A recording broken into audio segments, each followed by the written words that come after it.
mics are hot. They're rolling, pixels and panels, the story's unfolding. In a world of quests and heroes, they're holding the flag of nerd pride. They're the voices of the chosen.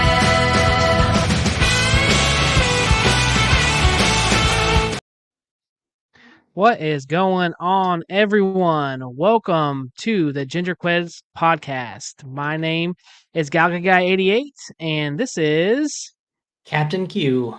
How's it going, guys? Captain Q, also known as G1 and G2, Ginger 2, Ginger 1. That's what this is. G1, G2. That may change to GA later on because there is no twos here. We're all even. Yeah, gotta have a level playing field, man. No. That's right. Well, for this podcast here, this is our initial podcast, so we got to do a little sipping while I tell you about things that we're thinking. So we're gonna have a little breakdown here, go over some things, but before we do all of that, what's been going on with you, G2? This week, been doing a couple of different things. Games-wise, actually started playing Star Wars The Hunters game on Switch, and kind of got more into it on my mobile device as well. Kind of got dove into that this week. Did some No Man's Sky as well on PC. Kind of started jumping on that bandwagon. Got more mainstream as time went on, so kind of jumped on that too. So kind of been chilling with both those things and having a good time with it, man. Nice. I know that you had mentioned that Star Wars thing, and I meant to download it, but it did not happen. That's okay. Yeah, each his own, man. Everybody's got their own pace for sure, like everybody else. But Absolutely. what's been going on with you this week, man? Man, it's been one thing after another. I got two kids. You've got one kid, so we're always busy with our kids. But I got to play that NES World Championship. That's what we've been playing. Me and the wife. We've been playing that, and then Tekken 8. I'm still playing that game as well as my arcades. But Tekken 8, I had something amazing happen to me the other week. I was playing that, and I had someone pop up and leave me a message, disgruntled message, and I was like, "What are we like? Is this like 2001? Like I haven't got a hate message in I don't know how long, but it was pretty funny. So it gave me a good laugh, good chuckle. So Yeah, that is yeah. that was too cool. That was too cool. But Yeah, that's what trolls have got to troll. Yeah. yes, exactly. So the trolls do carry on for sure. But this is the official Ginger Quest podcast. If someone else claims to be the Ginger Quest podcast, you can tell them no. I know two gingers with beards, and they are the ones that are doing that podcast. That's what this is.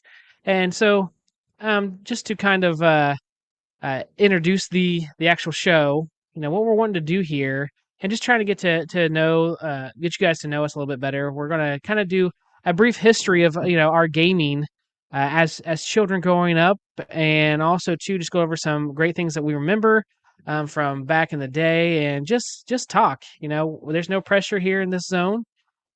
Easy listening. Just going to talk about some good times we had, and hopefully you can relate on that too. So, awesome. Now, as far as our history goes, there was six of us growing up. Six Six. children. Yes, we did say the word six. Not one, not two. There were six kids in the house. Boy, Six there of was us. never a So dull moment. Never. never. We were always getting in trouble. We were always outside. But I was number 3, and he was number 4. So we were technically the middle children in this array of things, and we were always kind of the nerdiest, I would say. Don't you think? Kind of the nerdiest. Yeah, we kind of I think over the years kind of fed off each other's nerdiness, if that makes sense. When one of us got interested in something, the other one would either piggyback off of it, or as one of us would figure out about something else and kind of mention it to the other guy, and it kind of fed back and forth. I kind of went more towards the geeky side, geek side of things when Yes. time went on, but still hardcore nerd for sure. I love my MCU and DC comics, stuff like that. So, Oh but yeah. we have an age gap. I mean, what is it? 4 or 5 years?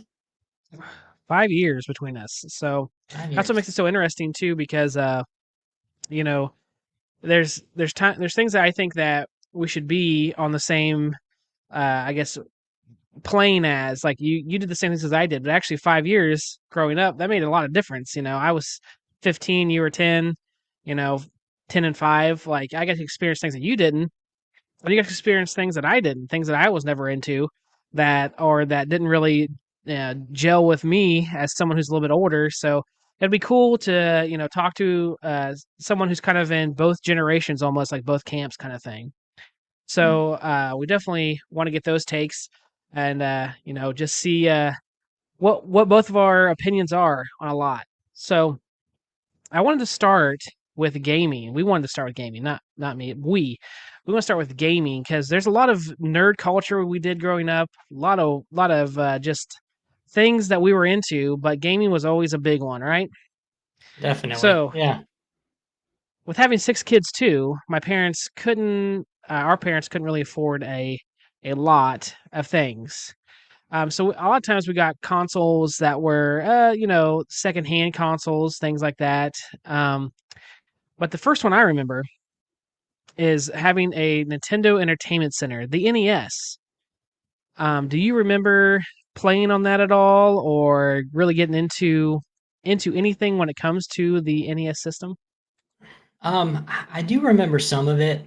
I know being a little bit of an age difference there. When I do remember it, it was after you guys had already kind of ran through it. You guys played with it for a while, that sort of thing, and I kind of ended up again when I got old enough to comprehend it and actually get on board and start playing it. I remember like Duck Hunt being a classic. Excite Bike was always a good one to play.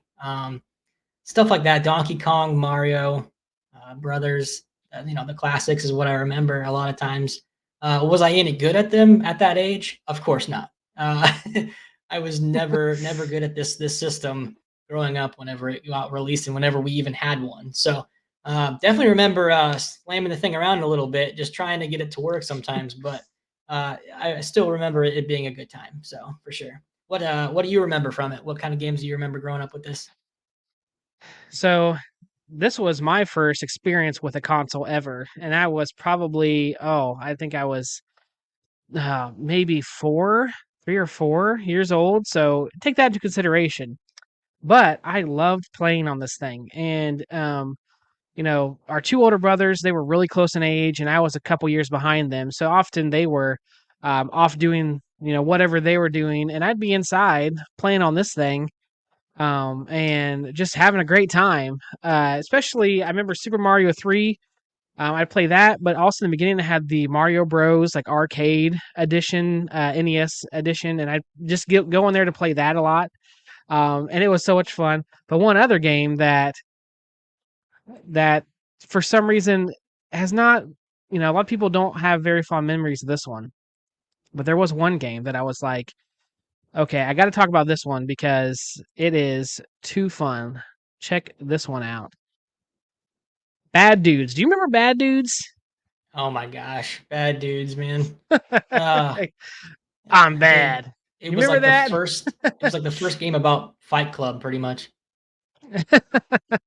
Yeah, yeah. So this was like I'd sit there on at home and play this, and I didn't ever get very far on it. But something about you on the first level, you beat this pig looking guy at the end, and you fought off a bunch of ninjas. We were into Power Rangers and Three Ninjas. Remember the Three Ninjas? Oh And so man. this was like right along my forte of things that I would just like got to jump on and pretend I'm Rocky or Cole or Tum Tum and I'm beating up ninjas. So this was the one that I'd float to a lot of times. So that one was one of my fond memories has always been Bad Dudes. Is it a good game? Did it continue on being that great of a game now that I'm in my mid 30s. I don't know. It's okay. It's not horrible, but it has a special place in my heart for, those memories. So that's one I would play. And then you mentioned Duck Hunt. Do you remember the cheats for Duck Hunt that we would always do? Like for the Ah, clay, you shoot the clay or the ducks with you the know what? the I remember like almost putting the gun directly in front of the screen. And it would sometimes work, and you could just point it right at the dead center of the screen, and just it would just go. Um, but Oh yeah. I honestly don't remember the cheat per se. It's been a while. So, what are you thinking? Well, I remember I thought maybe it was the grass. You would sit there and you would point the zapper into the grass and all the ducks would just die. Like you didn't have to worry about even aiming.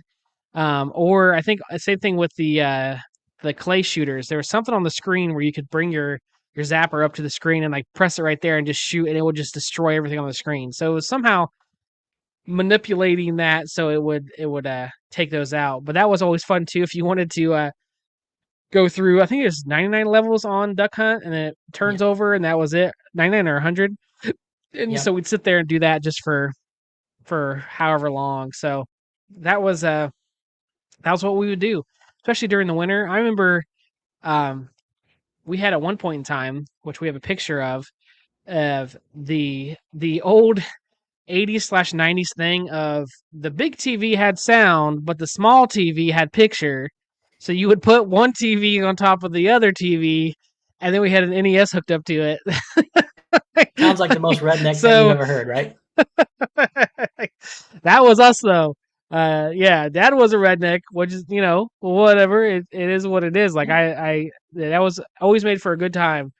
So we'd have that going on, and I remember having that TV on top of the big TV, and then playing my NES on top of that one. And then eventually upstairs they got us a small TV too, and I'd play up there on it. So I was never any good, like you said you were. Like I people today they're like, oh, you used to play Mario, so you must be good. I'm like, no, I'm terrible at Mario, especially side scroll Mario. I stink. I cannot get those jumps right for anything. So this NES World Championship, my wife, she just kills me every time on those.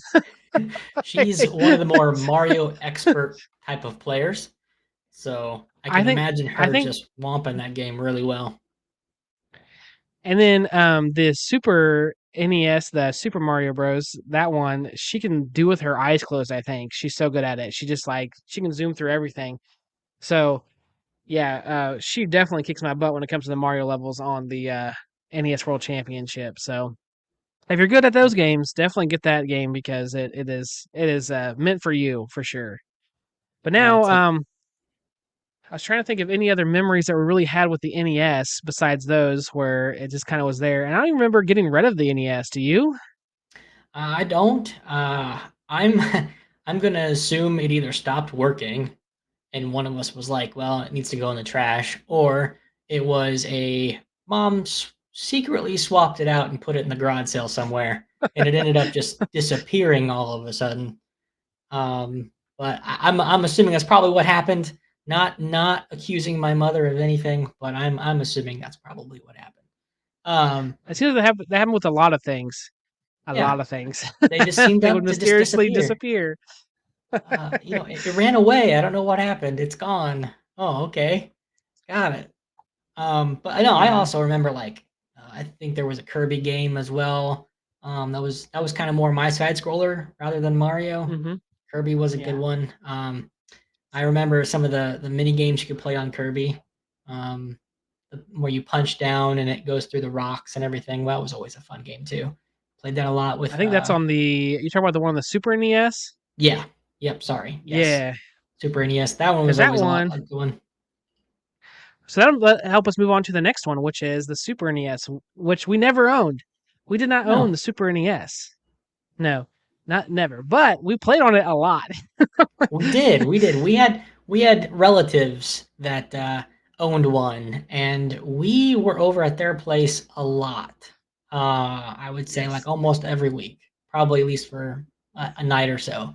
We would go over there and be like, "Oh man, we got to hang out," and it would be snacks, whatever, chips, pop, whatever, as kids, and just playing the Super NES. And it was fun. It was simple times back then, but those pixels we definitely made them work for us.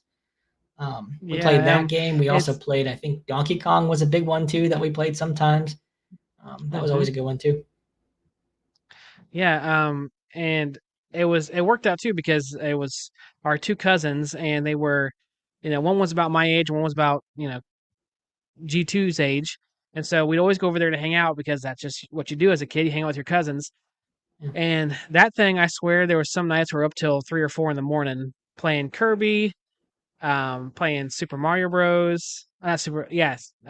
Mario Bros on the Super Nintendo. So that was always a good time. But the main one was always Kirby. I don't know what it was about Kirby, but we beat that game. I don't know how many times that we played that collection and beat that just for the heck of it, I guess. And then we do there was one that was a fan. Remember, you had to hit the button the fastest as soon as that picture popped Yes. up on the screen, Yes. and you had to like hit the button. It was like a quick draw game. You had to be quick enough to hit the button as soon as that image came up on the screen. I always loved the one where it was like a feat of strength. You had to time out certain things like the time clock, the aim, and your power ability to like hit down into the ground and like break all the way through the planet, the star planet that Kirby lived on. Um, that was in Dreamland. So Yeah, that was always my favorite one probably. And then also we had the one where you paint the bricks underneath somebody else and try to get them to fall through the bricks. I think that one might have see, I been don't on remember N64. that one. That one might have been on N64. But See, I'm trying to yeah, remember that so one. I don't know if I remember it. it was like each character had a different color paint. And what would happen is you would Hmm. throw your paint and it would come across the screen like you were on a big floating square. And if the person landed on that square while you had it painted, it would drop, and then they would fall, and then they would lose. So it was like a knockout game back in the day. It was Yeah. pretty fun for an early game back then. Kirby has Um. always been I think a good way to play with others especially when they came out with like his companions and his partners and that co-op ability. I think that's why we really stuck with it a lot of times is being able to play with others and play together. It was just fun all the way around, man. So Yeah, and the co-op, like you're saying, the co-op was a big part of it too, because we could play a game where we're on a team doing something. A lot of games were always versus each other, but that was one of the only games where like it was you and a partner, and you could actually go through and play a game, which is always hilarious because Kirby had the ability to make a player two. He also had the power to take away a player two. So you would do that one squish thing, and it would make the second player just go into being just an item, and then they could suck you back up, and he could take your powers if he wanted to. So there was a lot of screaming whenever that happened. A lot of yes. like, "Come on, dude! I'm here to help you." Yeah. Um, but Kirby's always been, like you were saying, it's always very enjoyable, just fun, relaxing game. I mean, they're never really like you don't really lose Kirby very often because it's just kind of easy. But it's always fun and entertaining to go through. So that one definitely is one of our cherished memories is that one too. But another one that was on the Super Nintendo that we always played that we stunk at Aladdin. Do you remember Aladdin? Oh gosh. Like, I remember we were I remember literally turning that game on just to see how quickly you would lose. It was never about we all knew you were never going to beat this thing. It was never going to happen. I was never ever good at that game. But that's literally I no. think was the running joke was just turning it on to see how quickly or how long you could possibly last before we all knew one of us was going to lose. Like it was kind of like a Yeah. bad drinking And game. I think You the knew you weren't going to furthest end up good in the end. the furthest I think I've ever seen someone get as far as our cousins go. This is how terrible we were if anyone's, thinking that it's an easy game. This is how bad we were. I think the only one that I ever saw was the carpet ride with the lava. That's like as far as I ever remember seeing anyone getting. And I don't think I've ever saw anyone beat the game. I think it was just that's the furthest I ever saw someone get. Yeah, Um, I've never but noticed it was somebody also win. yeah, and a lot of times too, like with us, when it comes to the Super Nintendo, we didn't have it, so it was like you had maybe 3 or 4 hours, before parents would make you go to bed, that we could actually spend, playing it. So it wasn't like we could sit down and really get into a game like that and try to get better at it. So you all just got to see our experience for your first time ever, a jump within the podcast. Do you know why? Because our podcast decided on the very first episode, that it was going to malfunction on us. So we're back. We're back though, Yeah, and we were talking gotta about the love NES. gotta love So technology. You know. a- absolutely, and I've been fine all day, all week, all month, even all year, like friends.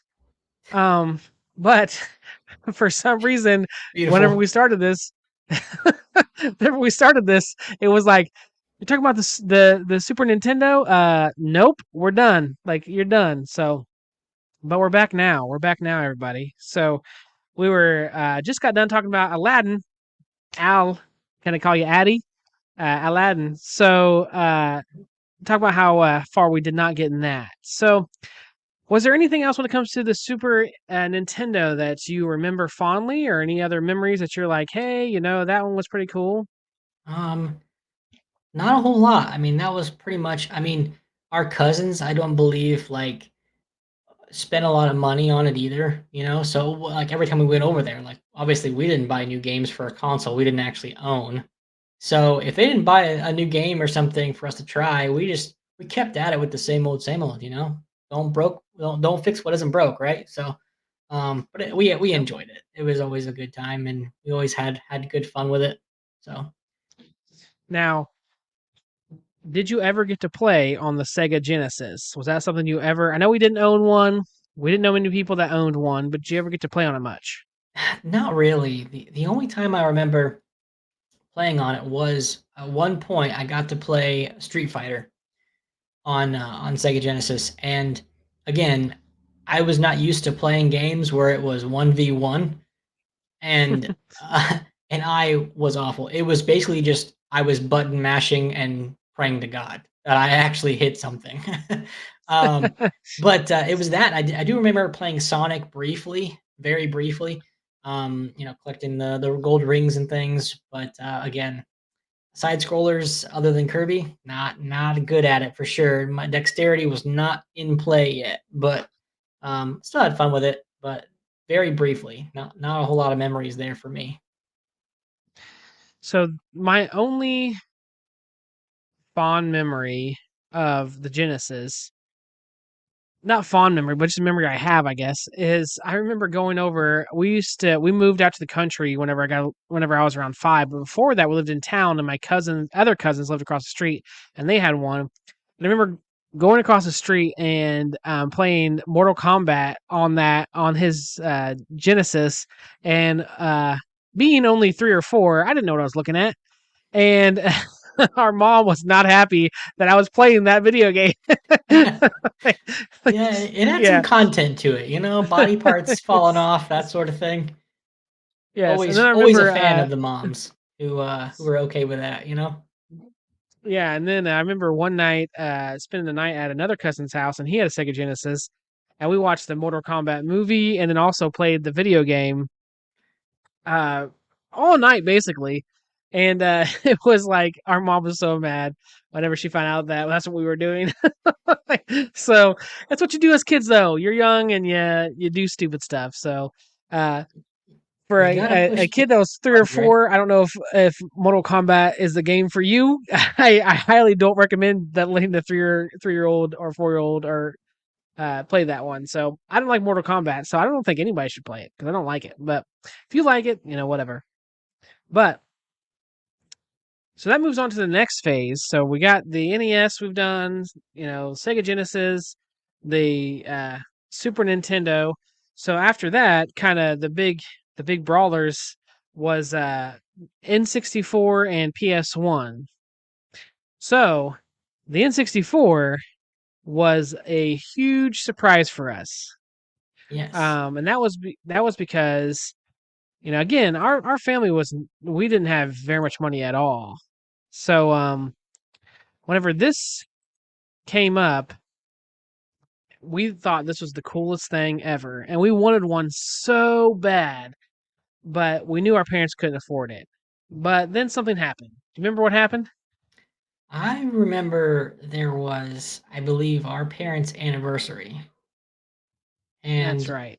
our parents were really good about whenever it would come time to their anniversary date, they would almost throw a party for not only themselves but also for us kids, and they would buy us presents.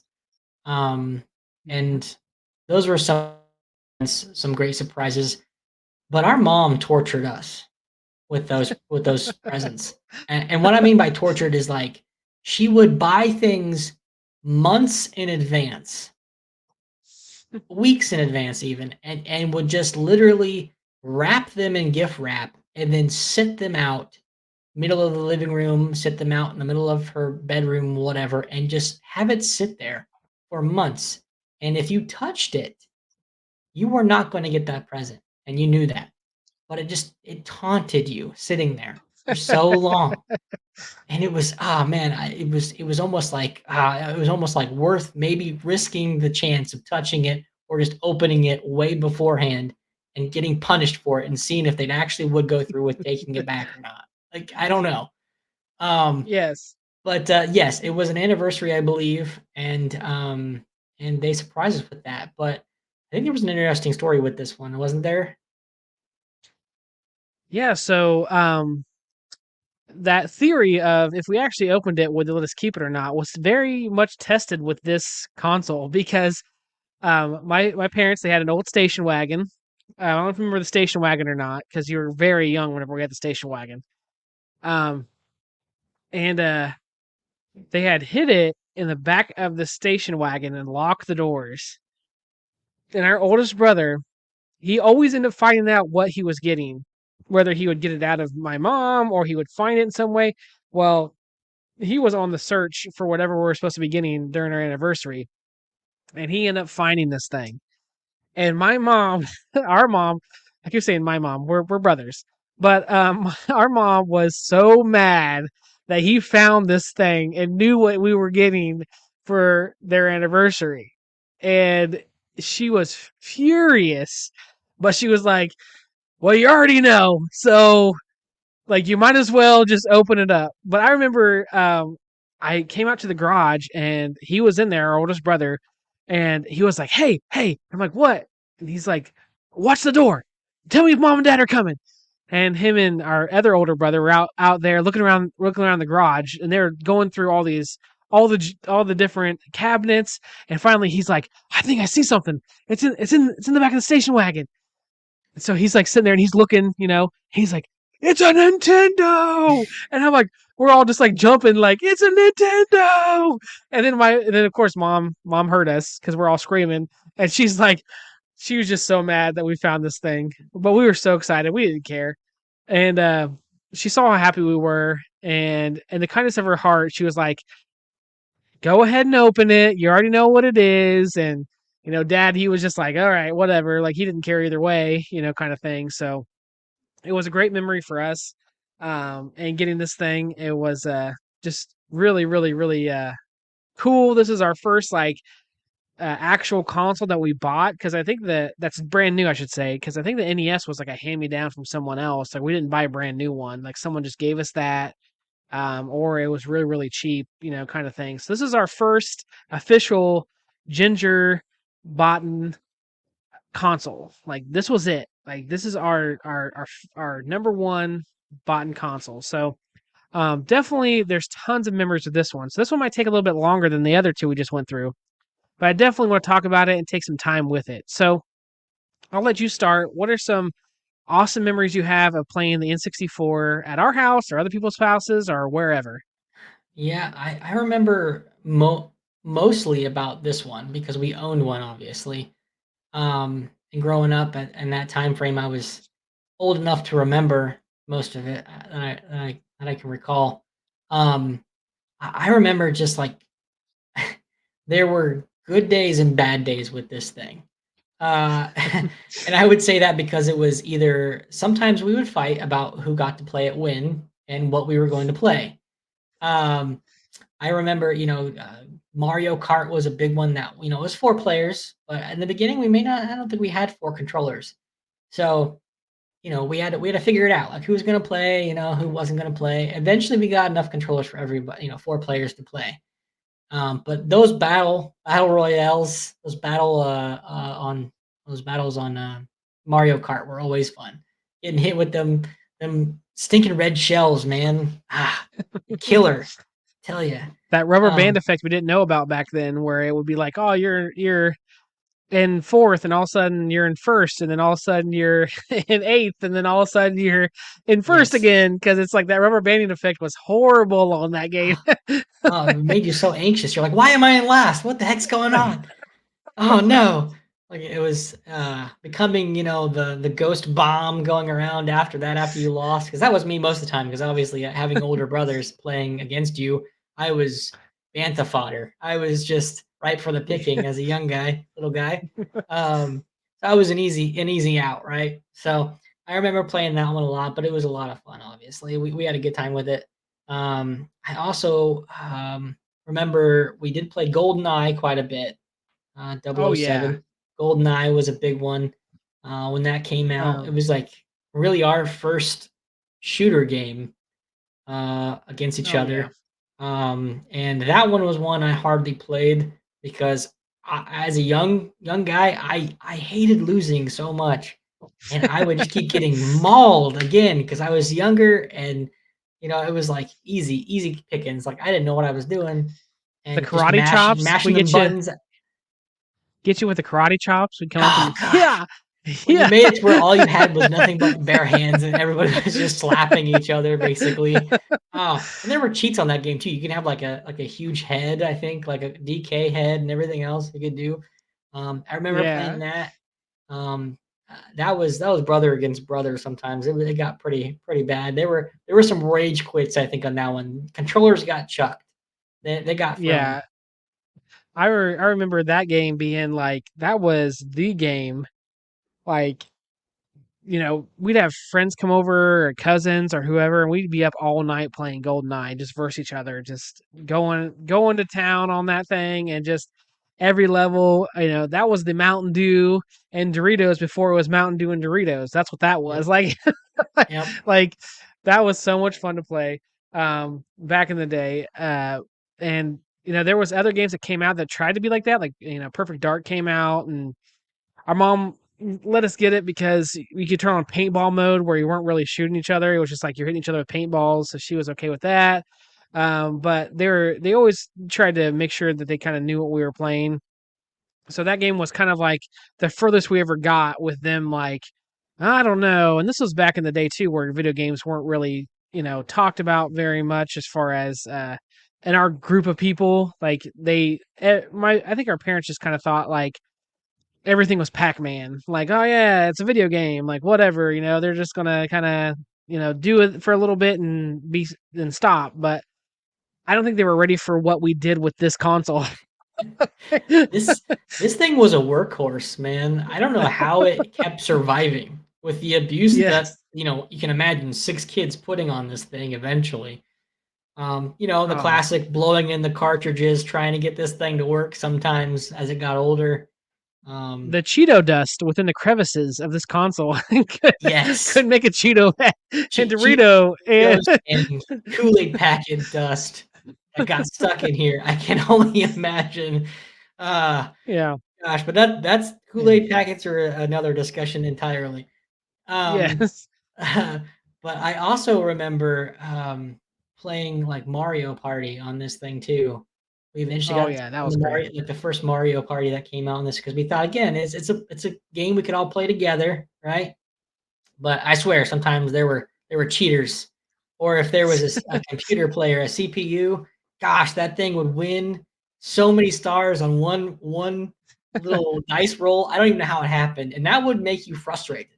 I don't know who else has lived through this experience, but when you knew that computer was, like, staged to win from the beginning, like DK, Donkey Kong, that character on that game, instant winner every time. I could never beat that guy. Um, Now I will say the first time we plugged this in, the game that came with the one we had was Star Fox 64. And the That's a first good time we game. plugged it in, you got to remember we only had an NES. We had a Nintendo Entertainment Center. That was our console before this one. So whenever you hit start on that game and you saw that broken down, damaged ship spinning slowly in space, and it just said the first word was Andros, leader of the I forget what system, but like leader of the blah blah blah system. And like I remember just being like, "Oh my goodness! Like what is this? We went from Bad Dudes and Duck Hunt to this thing." Like it was the most like astonishing thing we thought. Like how great this looks and how amazing it was to see the 3D effects. Then you went to the first level, and you're flying around shooting things in this 3D world, and it was just amazing to us. And then they gave us the Rumble Pack. Do you remember the Rumble Packs? Oh yeah, yeah. I call that an anchor. It was That's how great. you worked your wrist out. You Yes, gotta that's how you got fit playing video games. That thing sitting on the top heavy side of your controller for hours or yes. whatever, it literally gave you a workout. But when that came out, the Rumble Pack, we thought that was the coolest thing ever too. Because like, oh, now it's like the 3D world that we're now seeing, from the NES to the N64, like all the graphical, upswing that happened with video games at that point. We thought it was amazing. And then having a like almost like another 4D effect where you could feel it vibrate if you got shot or a wave hit you or something happened. That was awesome. We thought that was the coolest thing. But the thing weighed, it felt like 5 pounds on the end of that Yes. controller. At least for me. I may have weak hands. I don't know. But I was like, man, this thing, after like a couple of rounds, you just take it out thinking, oh, I can't handle it anymore. The rumbling's great, but man, I don't know if I can do it. But it Yeah. was good to have it. But I remember And Star Fox too. that's whenever like you used other games you play with it kind of laying down the controller and you sit like this, but whenever you had that rumble pack in, it was up like this because you had it Yes. back towards you because you're trying to get the counterbalance it with your hands like and Yes. keep it upright. Yes. Yeah, Eventually the forearms had to come into play to keep it upright. Yes, for sure. yeah. But Star And Fox, I then remember doing that too. It was fun. That was really cool. Just bombing things with the B button. The B button was always mash the B button. Get the B. You got bombs. Use the B button. Get Andros. Come on. I But think what made that that was game an so easier game. I addictive, think we could play pretty well. and that game was so addictive because we had back then we didn't have access to internet things like that. We didn't have a computer till way past this, but that had internet access, but you didn't know secrets. You didn't know how to do anything. So whenever like a cousin or a friend would say, "Hey, like, oh, did you know you can like access this other area by doing this?" And you're like, "What?" So you go back and you'd remember the first level. If you go through all the you hit the water and there's all these little arches. And if you go through all the arches at the end, then all of a sudden you fight this different boss at the end of the first level instead of the main boss. And like the first, I remember seeing that for the first time. Like, what? You can unlock other stuff in this, because you have a pathway you follow with Star Fox, and we didn't know how to access the other way to go to all these other planets. So that adventure of trying to figure out what do I need to do differently, and not having the internet, not having a a guide at all, and just like, hey, we're gonna sit down and play this, over and over again until we figure something out. That was, to me, our first like real gaming experience, and like trying to unlock things was Yeah. Star Fox 64. Like, Yeah. I think Nintendo was kind of more of a pioneer of doing that. Where yeah, it's like, oh, these little nuggets of differences where if you did this or did that, this would change the end result. And we would play those things over and over and over again, trying to find those little secrets, those little hidden gems, those little checkpoints or secret shortcuts, and trying to find those things or how can you do it faster or better. And that kind of I think drove us to more towards the nerdy side too that way in our lives because that kind of almost becomes, like you said, an obsession. It becomes an addiction where you're like, okay, I got to find out how to do this because I know there's a way to get through this quicker or this better, or there's a shortcut over here. Um, And Yeah. some, you play through the whole game, and sometimes you're like, I missed it, and then you gotta go play it again because you missed that one Oh, thing that you were I trying to hated find. that. If you got all the way to the end and it's like, oh man, I didn't get to this level. Like, or you mess up on that one level, and instead of going the way you wanted to go, it takes you to a different planet and it won't allow you to go that direction. You're just like, man, I have to go back and replay the whole game to figure Yep, out what to do different on this level. So, yep, and you could beat it, if you took the easy route, you could beat it in 40 minutes, the whole game. Like, yeah, so it wasn't like it was, a huge thing, but it definitely kept you coming back to that game. And I think it was honestly the perfect game to put with it because it gave you such a different experience from what we've experienced before. So yeah. now there is one game we thought we had Star Fox, we had GoldenEye, we had Mario 64, which also was amazing. We had the Mario Kart. We had that one too. We're like, this can't get any better. This can't get any better. This is the best thing ever. And then bestowed upon us by the gaming gods Ah, you was heard the Super angels Smash singing. Bros. Super Smash Bros. Melee for the N64. In this game, I can tell you, we were legitimately addicted to.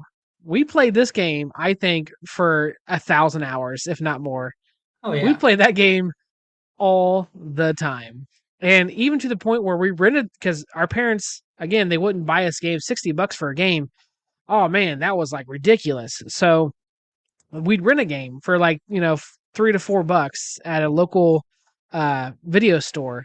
We rented it so much that they said they could have bought it by the time we rented it so many times. And they got to the point where they did buy it because we rented it so much.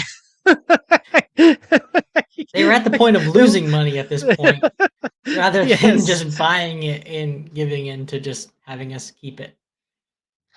But I honestly, you said you played Street Fighter. I played a little bit of Mortal Kombat. We never really played fighters growing up, ever. Like we weren't really like Yeah. side-scrolling fighter people at all.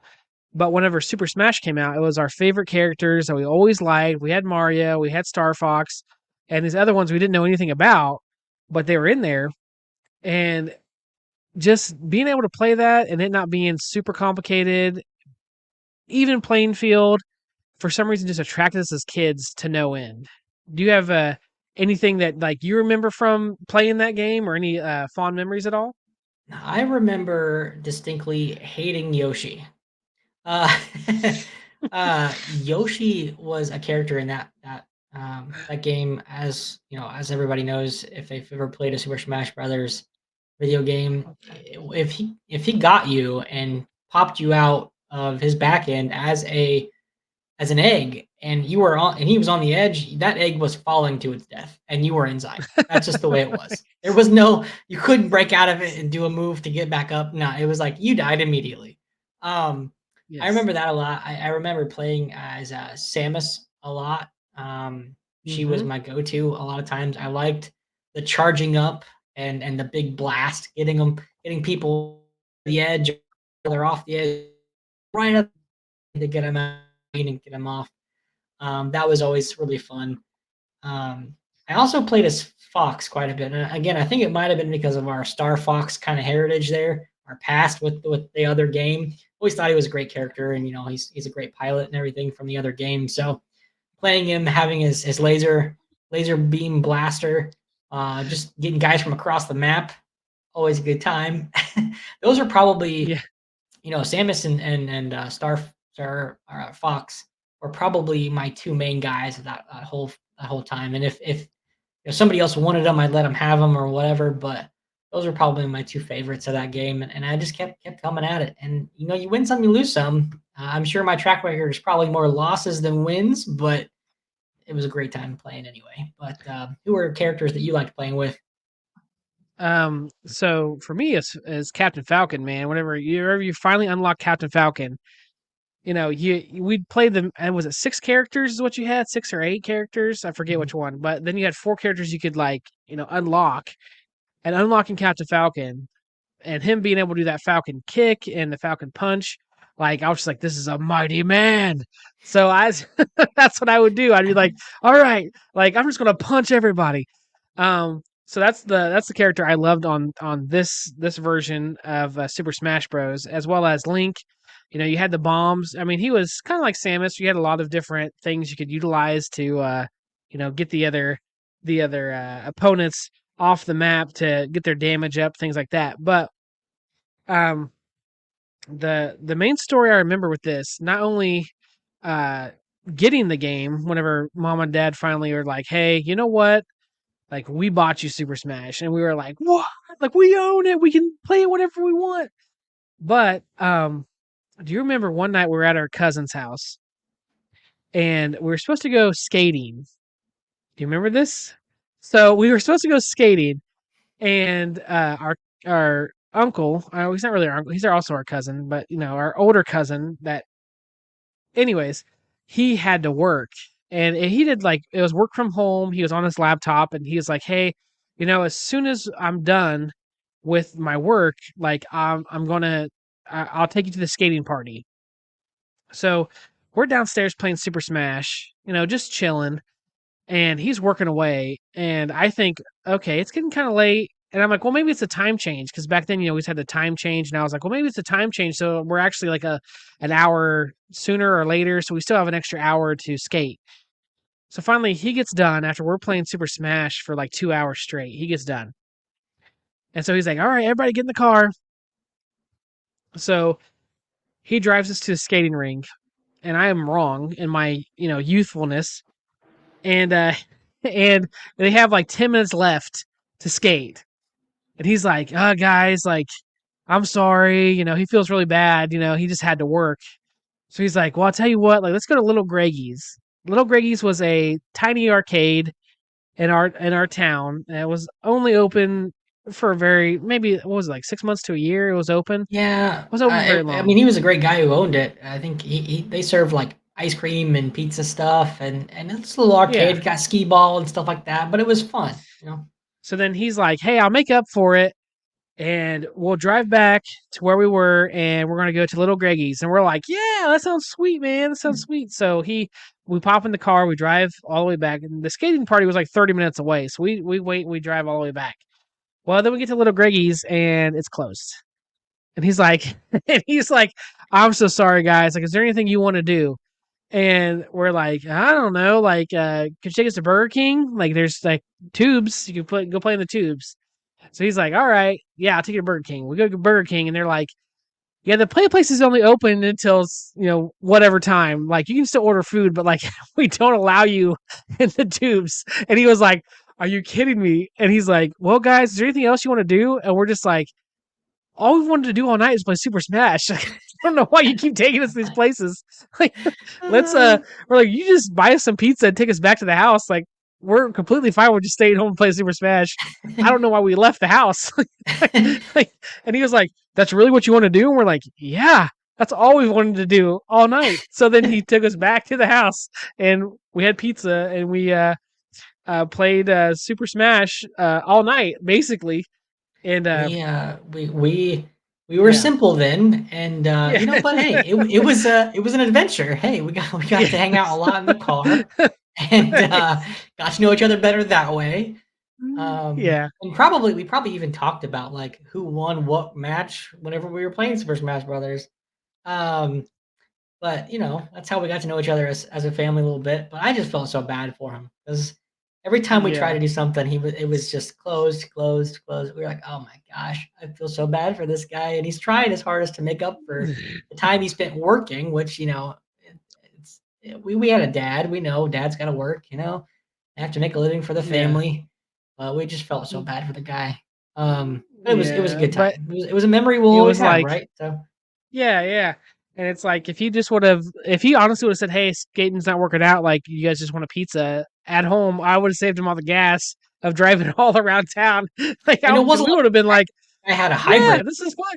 This Yeah, this guy had like a Suburban. Like this was like a yeah, gas guzzling like big car. So he was like definitely eating up his wallet probably in gas, which nowadays, of course, gas prices are way higher than what they were then. But still, it's like, I man, I remember feel him bad saying it for was 13 miles a gallon. 13 miles a gallon is all him. he got with that car.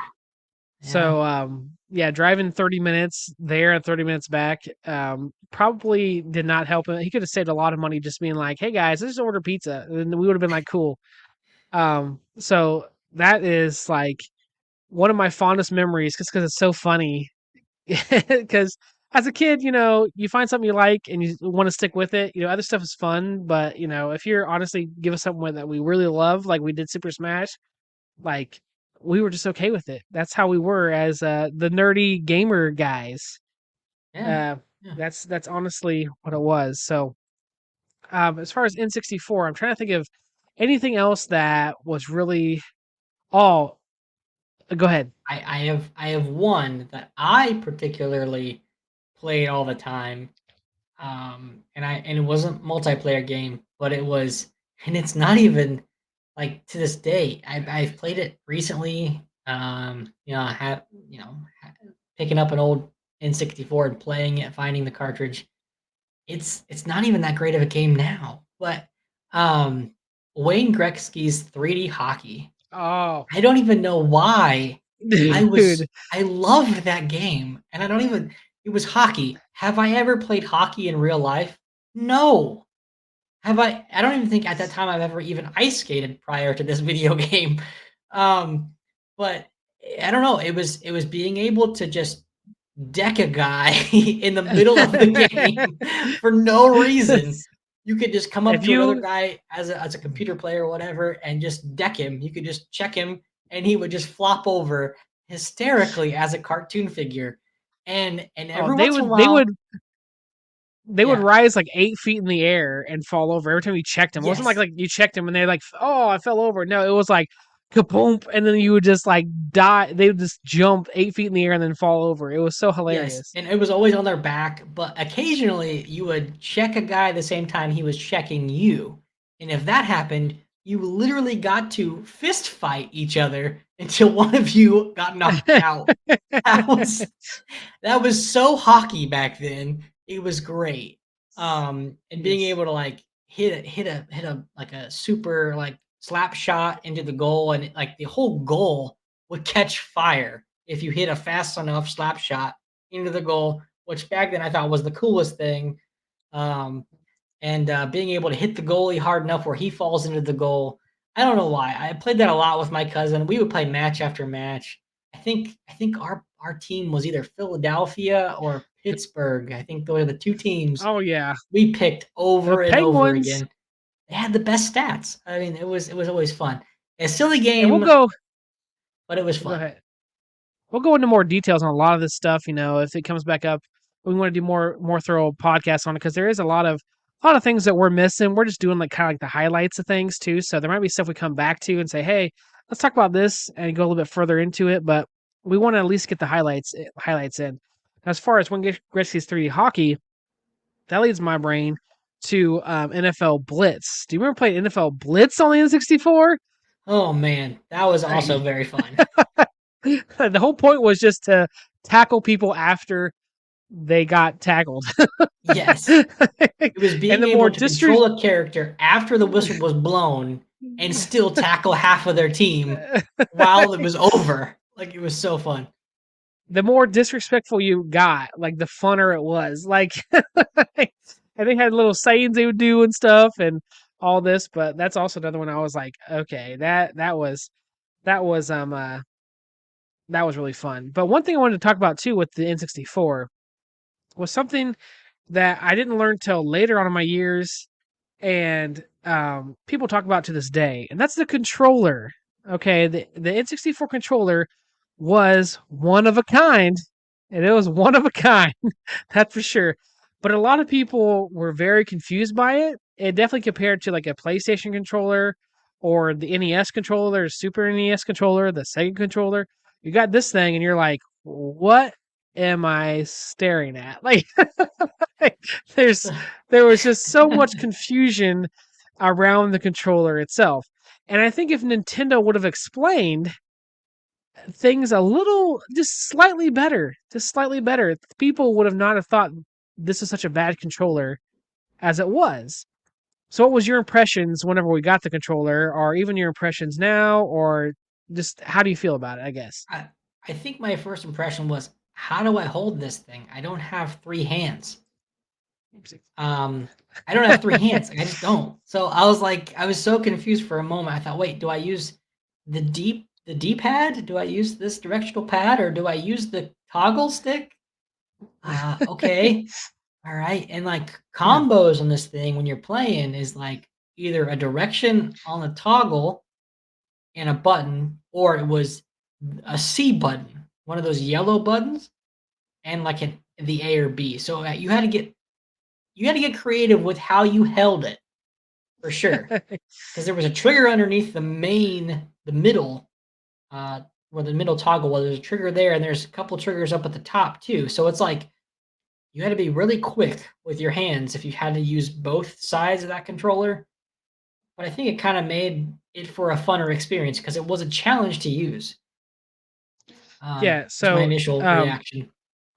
so can you see my mouse whenever I'm on here, when I'm sharing my screen, or is Yes, that I not can on see there? it. Okay. So, this is something that Nintendo could have easily explained away and made this controller seem like it was 1,000 times better than what it was, because everyone always, was like, "Oh, you can't really touch over here if you're using, the joystick or whatever, and vice versa, and you have this trigger underneath here, and, like, what do you do with it?" So, Nintendo only made games that used either the D-pad or the joystick. They never made one where you had to use one or the other. Like, there was never, like, or use them both. Like, that never happened. You never had to use R if you had to use Z, which is underneath this controller here. Yep. And you never had to use Z if you had to use R. So, like, games like Star Fox and GoldenEye, stuff like that, you'd use the joystick. You'd only use Z. But other games like Mischief Makers or Kirby 64, you'd use a D-pad and you use R. But Nintendo never explained that. And so these were put in place, these rod things, to help it make it more comfortable regardless of how you're playing it. But why wouldn't you just tell us that? Because everyone was so confused at why this controller looks so weird. Yeah. and and it made for so much confusion, and people, they just will take this controller and stuff it in the mud as much as possible because they say how terrible it was. But it gave us the joystick, and also too, kind of the Wii controller a little bit. If once we talk about that too, we could bring this back up. But you know, if you honestly look at it, this is almost like the nunchuck for the Wii controller. If you take a N64 controller and you turn it upside down, you're almost holding that nunchuck. So they still use this up through the Wii, the same type of design. But we'll get into that later. But that's one thing with the controller that I always was like, I wish they would have explained that to me. And then two, do you remember the third party controllers that we would get for this thing that had Yes.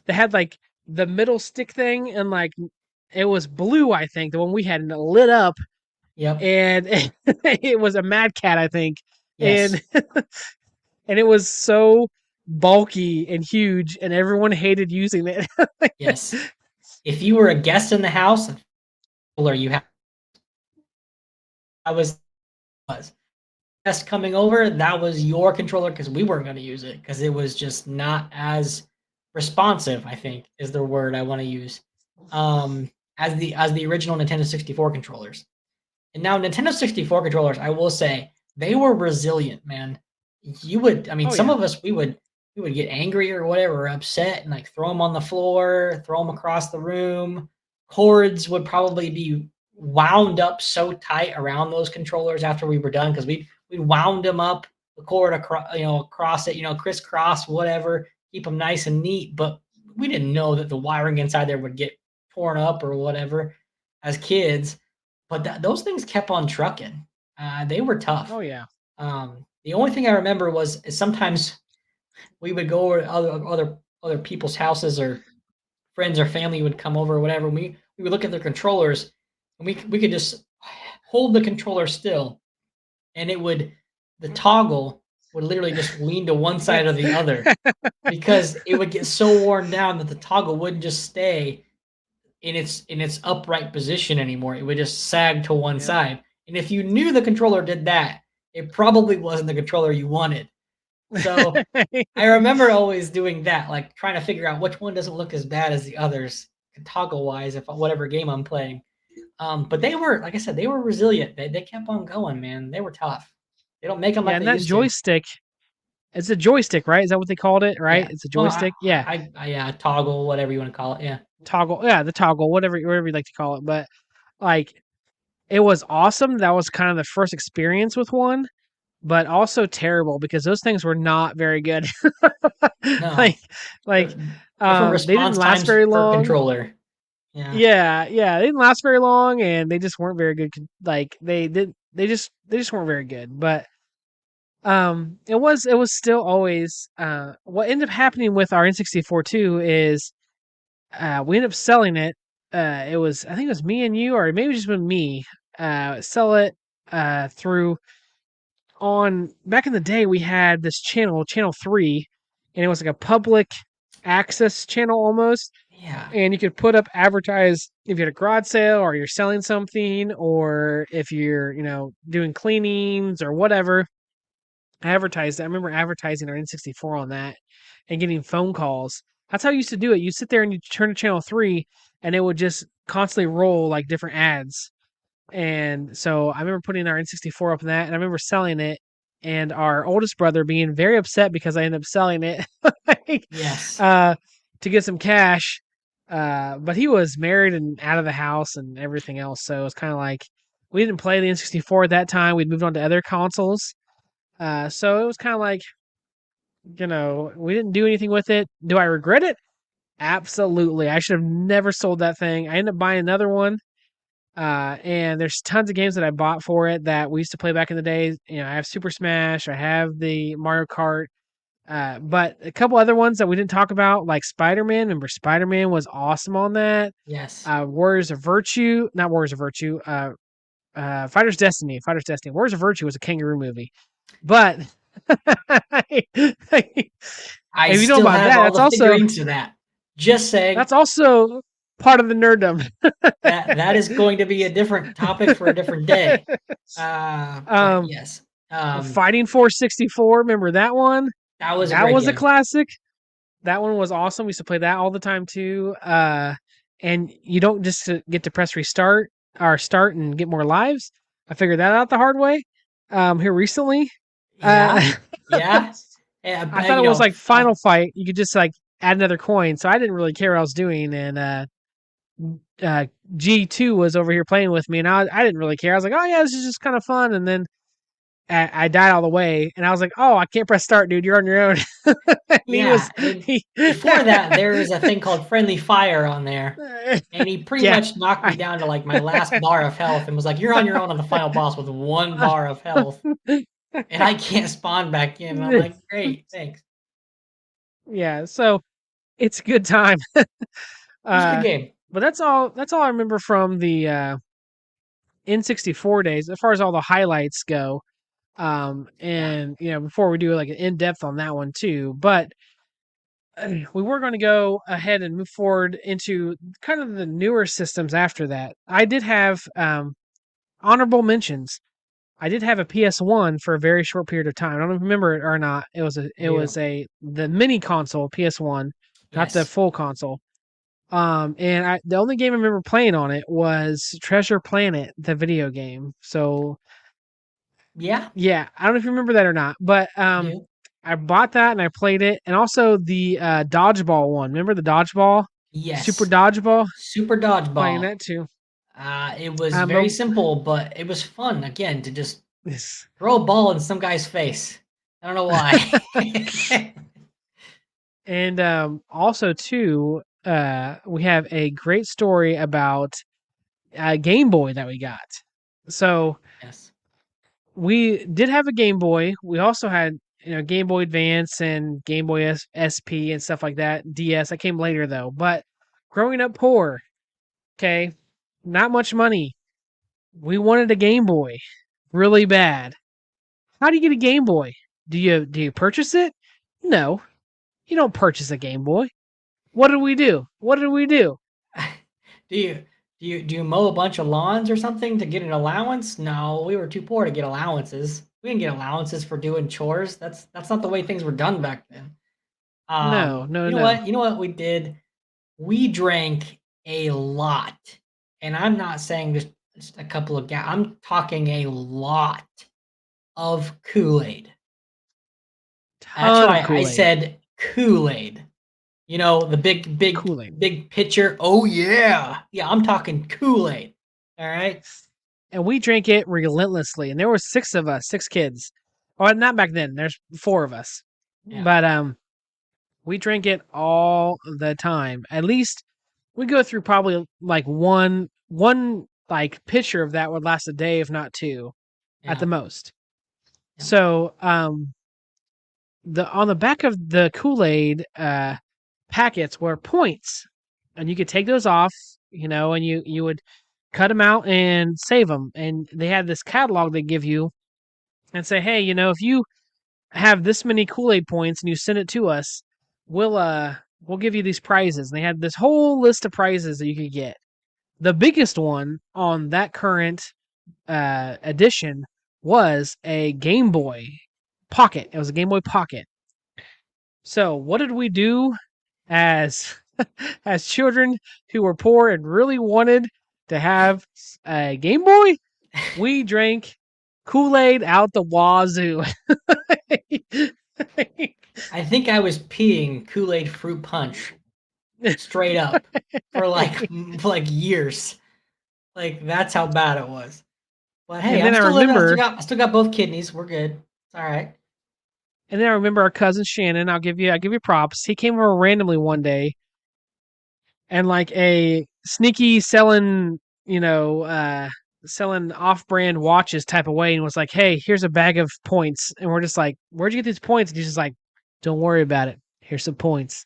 Again, he just like gave us all these Kool-Aid points that he had too. Yeah. And with those points we were able to mail those in. We had I remember the big old bag of them, and putting that in an envelope and then sending it into Kool-Aid, and they sent us a Game Boy. We got a Game Boy for free, Yeah. technically, from Kool-Aid for mailing in the amount of points. I remember what the points were. People would ask me, like, how many points did it take? I'm like, I don't remember. I was like 4.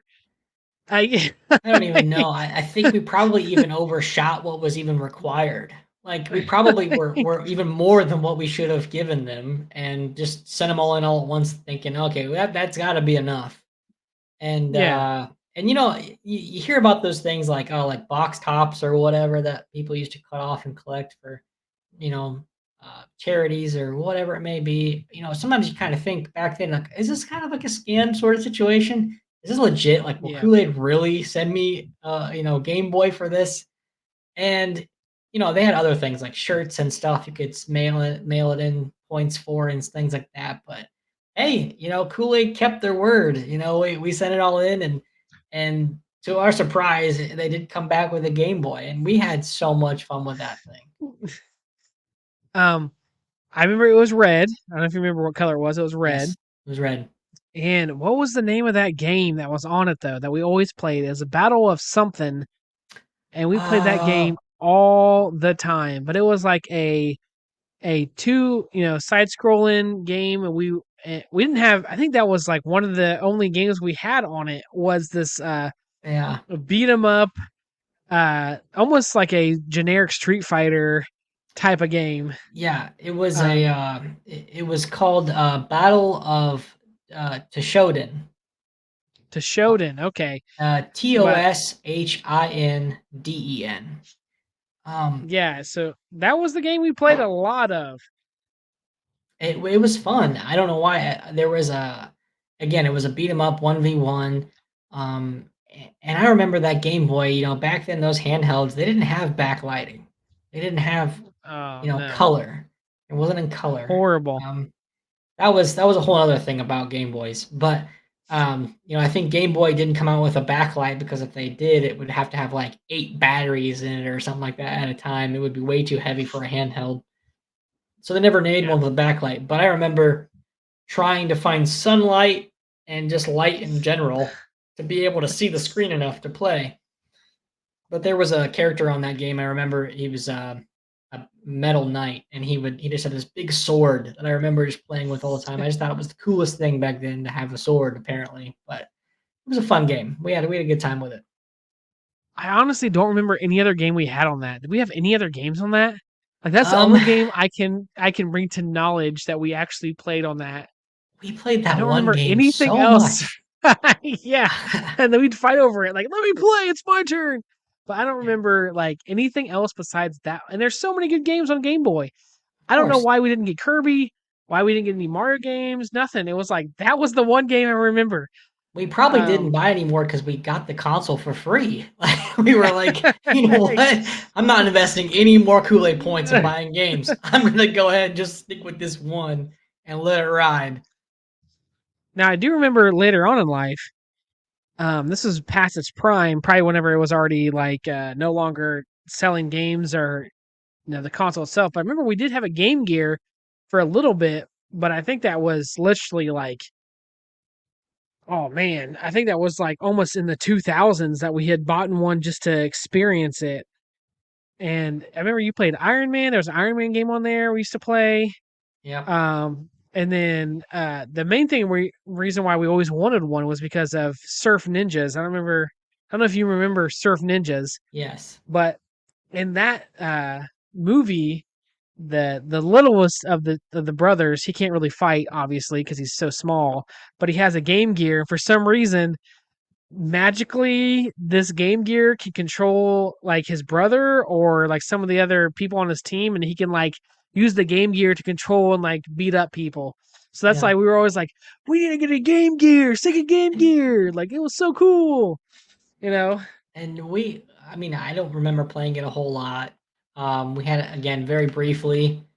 It was kind of more of a novelty kind of thing because of the movie. Like we were like, oh, this is gonna be really cool. We didn't really get too many games on that one either. I don't think.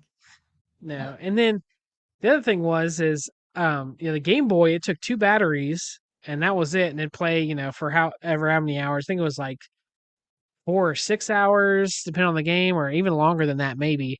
The Game Gear, that took 8 AA batteries because it had a backlit screen and all colored. All the screen was colored, and it lasted like 2 to 4 hours. So it was kind of insane. It almost needed the D batteries or the C batteries instead of the AA. But yeah, that's what they decided to do, and I didn't think it kind of fell flat for them. They tried to compete. Sega tried to compete a lot with Nintendo in a lot of different genres. From the outlook, a Game Gear does look better than a Game Boy, but whenever you're a parent and you're like, I have to buy 8 batteries for this. Um, yeah, I'll buy a Game Boy that takes 2 batteries instead of 8. yeah. So Then I think Game yeah, Boy started coming out. Nintendo started coming out with like third parties. We're coming out with like rechargeable packs for Game Boys and stuff like that eventually. And yeah, buying all those batteries for that other console was just hard. That other handheld, and even holding it at that point, it got heavy after a while. You almost like sat it on your lap and just played it that yeah. way because it just was hard to hold up the whole time you were trying to play it. That one was also like a Rumble Pack situation where it was like, it's fun, it's cool, it's neat, but it's so heavy. Like It's big. It's very big. they were just they're built different back then, I guess. I don't know. It made them. It was, Yeah. it was a good time. Yeah. Well, our plan was to go through Xbox. That's what we were planning to do because we've the Xbox PS2 scenario was our next topic to go up with, but we're about an hour and a half into this podcast, and I kind of want to leave a little tidbit more for our next episode, Yeah. and so I think that would be a good stopping point. We've gone through our NES. We've gone through the Super NES, the Sega, the Nintendo, or the N64, I should say. And so I think that's a good stopping point though for us. What do you think? Yeah, sounds good, man. Yeah, leave the audience with wanting a little bit more. And the So next Xbox we're is definitely a lot more. So, that's where I think other doors opened that weren't open before. We have the Xbox, we have the PlayStation 2, we have the GameCube, and then also too the Wii, the PS 3, the Xbox 360, and that whole realm of things. So there's a lot of things that went on with those two, some great highlights we can give. And I think that this is a great stopping point. This is more of like maybe the 90s, from the 80s to the 90s, into the little bit of the 2000s, kind of where we stopped. So I think that's a great point to leave on. But before we go, I do want to make sure everyone knows that this is our first podcast, and this is something that we love to do. We're going to continue to do, and that we hope that you enjoy. Is there anything you want to let the audience know, or anything that you want to let our listeners know? G2? Just, appreciate you guys listening. Appreciate it. Tell your friends, tell your family, tell your dog groomer. I don't mind. We are nerdy guys talking about whatever interests ourselves, but we're also interested in what you guys find enjoyable as well. What topics you guys like? What are some things you're into? Hobbies, interests, whether that be games, comic books, anything kind of nerdy, technology. I'm an avid reader of some Star Wars at this point. Lots of things to come in this podcast that I think a lot of people are going to enjoy. But we are also going to want some of your guys' input as well. It's not all just about G1 and G2 here. We are guys who are kind of into a lot of different things. Like we mentioned before, there's a 5-year gap between us. And between that 5 years, there's a lot that both of us had gotten interested in. And we're interested in your guys' hobbies and your likes, dislikes. And we love to talk about those things, just as ginger to ginger, beard to beard. And that's kind of what this is all about. So it's a quest that we hope you guys enjoy the journey as much as we will. Thanks for listening. Yeah, and we're going to talk about what we nerd about, and then what you nerd about. So there's things we have guests on that nerd out about music, or maybe they nerd out about the certain collectible that they do, and things like that. So it's whatever you nerd out about. It's not just all about gaming and the whole comic book sphere, or the game, or talking about video games, things like that. But whatever you like personally and you think is very, very interesting, we want to know about. This is not just a quest of our own, but a quest of yours and what your nerddom is. So please nerd out on whatever you want to nerd out. And so next time we're going to talk more about gaming. But if there's something else that you're interested in, something else that you're like, hey, I really think that it'd be cool if you talked about this or that, leave it in the comments down below. And more than happy to see what we can do to talk about whatever subjects that we can. So on that note, was there anything else you wanted to say, GQ? No, just thanks once again, guys. And hope you guys have a great day and a good evening. And we'll see you next time. Thanks. Yep. Like and subscribe to us here on this channel, as well as if you're on a Spotify, give us a 5-star, because ginger is the color of 5 stars. I'm just saying. If you put them all together, that makes the color of ginger. Just saying. Just saying. All right. Thank you all for stopping by, and we'll catch you next time. Bye, neighbors. Two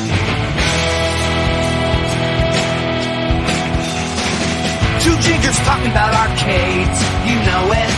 Nerd culture glowing.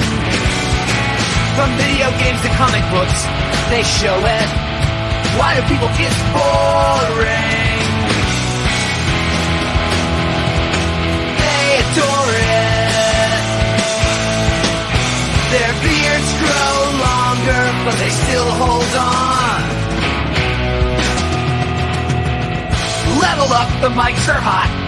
They're rolling, pixels and panels, the story's unfolding. In a world of quests and